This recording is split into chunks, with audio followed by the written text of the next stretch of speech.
ఇటీవల జరిగిన సార్వత్రిక ఎన్నికల్లో గోరంట్ల బుచ్చయ్య చౌదరి విజయం సాధించాలని ఎన్నికల ముందు రాజమహేంద్రవరం రూరల్ మండల టీడీపీ అధ్యక్షులు మత్సేటి ప్రసాద్ పలు దేవాలయాల్లో భగవంతుని కోరుకోవటం జరిగింది.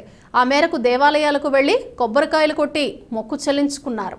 భగవంతుని దయ వలన గోరంట్ల బుచ్చయ్య చౌదరి అత్యధిక మెజారిటీతో విజయం సాధించినందుకు బొమ్మూరు శ్రీ గౌరీ చంద్రమౌళీశ్వర స్వామి వారి సన్నిధిలో 105 కొబ్బరికాయలు కొట్టి మొక్కులు తీర్చుకోవటం జరిగింది.